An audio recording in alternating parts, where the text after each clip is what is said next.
नमस्कार दोस्तों, स्वागत है आपका क्यूरियोसिटी एकेडमी में। आज हम एक बहुत ही इंटरेस्टिंग टॉपिक के बारे में बात करने जा रहे हैं, जो कि वॉयेजर स्पेस मिशन के बारे में है। चलिए अब हम बात करते हैं कि ये वॉयेजर स्पेस मिशन कब शुरू हुआ और आखिर में यह कहां पे जाके रुका। दोस्तों, खोज करना मानव जाति की एक फितरत होती है, जिसके लिए वो किसी भी हद तक जाने के लिए तैयार रहते हैं, और मनुष्य समय के साथ अपनी खोज का दायरा बढ़ाता ही रहता है। पर क्या हो अगर हम ऐसे चीज की खोज करें जिसका कोई अंत ना हो। हाँ दोस्तों, मैं हमारे ब्रह्मांड के बारे में बात कर रहा हूँ, जिसका कोई अंत ही मौजूद नहीं है और जिसमें अरबों खरबों तारे, करोड़ों आकाशगंगाओं मौजूद है। मानव सभ्यता की इस खोजी फितरत ने जन्म दिया मानव इतिहास के अब तक के सबसे महान अंतरिक्ष अभियान यानी वॉयेजर को। ये अब हम जानते हैं कि वॉयेजर मिशन का शुरुआत कब हुआ, वॉयेजर को कब लॉन्च किया गया। दोस्तों, बात करीब 41 इयर्स पहले की है। वॉयेजर मिशन की शुरुआत और ऐतिहासिक सफर। 1977 के अगस्त और सितंबर महीने में अमेरिकी स्पेस एजेंसी नासा ने 2 अंतरिक्ष यान धरती से रवाना किए। इन्हें वॉयेजर 1 और वॉयेजर 2 नाम दिया गया था। वॉयेजर 2 को 20 अगस्त को अमेरिकी अंतरिक्ष सेंटर कैंप कनौराल से छोड़ा गया था। वही वॉयेजर 1 को 5 सितंबर को रवाना किया गया था। इसका मुख्य उद्देश्य सौर मंडल के ग्रहों के जुपिटर, सैटर्न, नेपट्टून और यूरेनस से जुड़ी महत्वपूर्ण जानकारियां जुटाना था। के लॉन्च के लिए साल 1977 को चुनने का मुख्य कारण था जुपिटर, सैटर्न, यूरेनस और नेपट्टून ग्रहों का एक फेवरेबल अलाइनमेंट। वॉयेजर मिशन के साथ जोड़ा गया गोल्डन रिकॉर्ड। तो चलिए अब हम बात करते हैं कि आखिर ये वॉयेजर मिशन में जोड़ा गया गोल्डन रिकॉर्ड है क्या। इन दोनों यानों के साथ एक गोल्डन रिकॉर्ड भी अटैच किया गया है।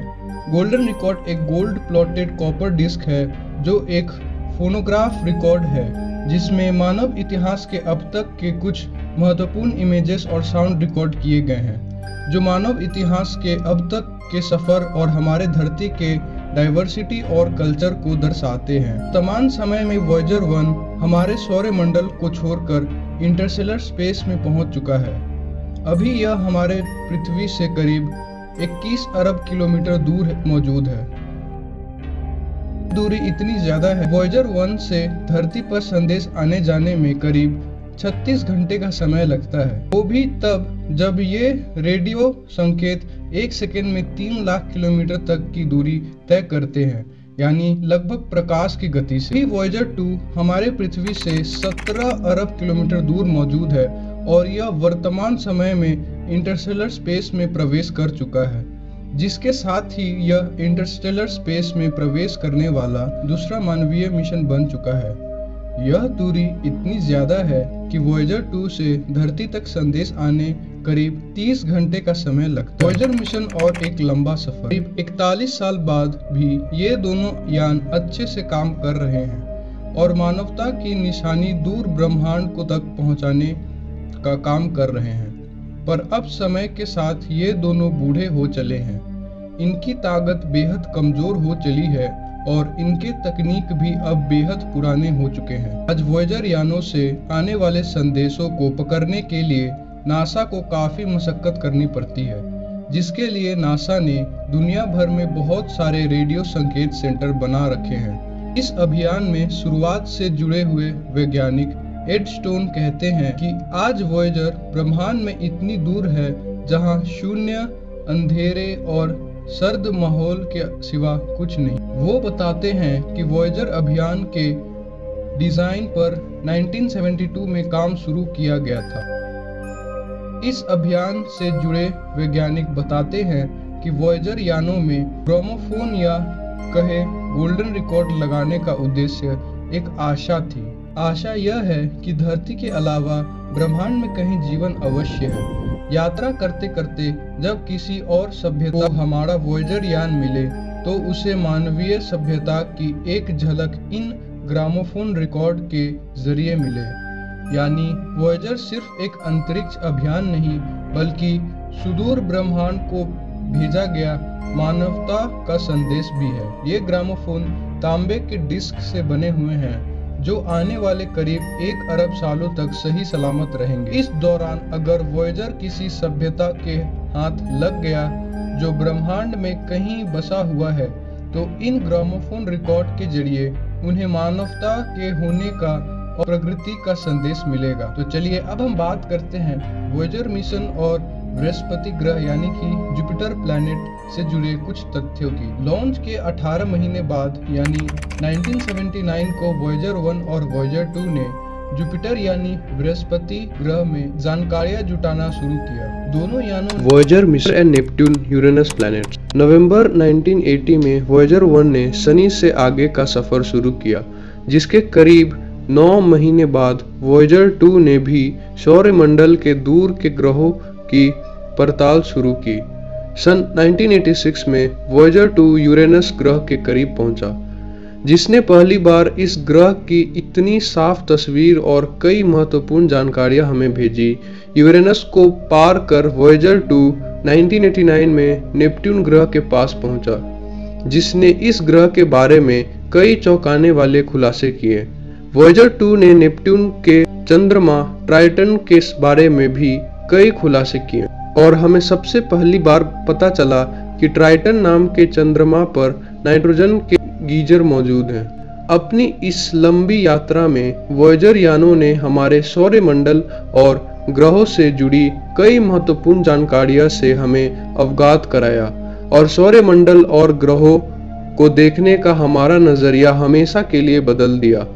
वॉयेजर यान मनुष्य के खोजी प्रवृत्ति का सबसे बड़ा उदाहरण है, जो आने वाले कई सालों तक मानवता का संदेश दूर अनंत ब्रह्मांड तक पहुंचाता रहेगा। वॉयेजर और दूसरे मिशन। वॉयेजर यानों द्वारा किए गए खोज के बुनियाद पर ही बाद में कई महत्वपूर्ण अंतरिक्ष अभियान शुरू किए गए, जैसे शनि ग्रह के लिए कैसिनी-हुयगेन्स अभियान भेजे गए और वही बृहस्पति ग्रह के लिए गैलीलियो और जूनो जैसे अभियान भेजे गए। इन दोनों ग्रहों को प्रमुखता देने का सबसे बड़ा कारण है इनके चंद्रमा, जो कि मानव जाति के लिए अपार संभावनाओं से भरे हुए। इन दोनों ग्रहों के बारे में जानकारियां जुटाकर हम सौरमंडल के बारे में कई महत्वपूर्ण जानकारियां जुटा सकते हैं, क्योंकि सौरमंडल में बनने वाले यह सबसे शुरुआती ग्रह थे। मानव इतिहास में कुछ गिने चुने अभियान ही हुए हैं जिससे हमें इतनी सारी जानकारियां प्राप्त हुई है। आज 40 वर्ष बाद तकनीक ने काफी तरक्की कर ली है, ऐसे में ये यान अब पुराने हो चले। Voyager mission technology. वॉयेजर विश्व के पहले ऐसे अंतरिक्ष अभियान थे जिनका नियंत्रण कोमोप्यूट के हाथ में था। आज इतने सालों बाद भी ये दोनों ही यान खुद से अपना सफर तय कर सकते हैं, अपनी पड़ताल करते हैं और जरूरत पड़ने पर अपना बैकअप सिस्टम भी चालू करते हैं। वॉयेजर यानों को बनाने में इस्तेमाल हुई तकनीक हम आज भी इस्तेमाल करते हैं। आज के मोबाइल फोन और सीडी प्लेयर्स वॉयेजर में इस्तेमाल हुए कोडिंग सिस्टम टेक्निक का इस्तेमाल करते हैं। आज के समय में स्मार्टफोन में तस्वीर प्रोसेस करने की जो तकनीक इस्तेमाल की जाती है, वो वॉयेजर यानों के विकास के दौरान ही खोजी गई।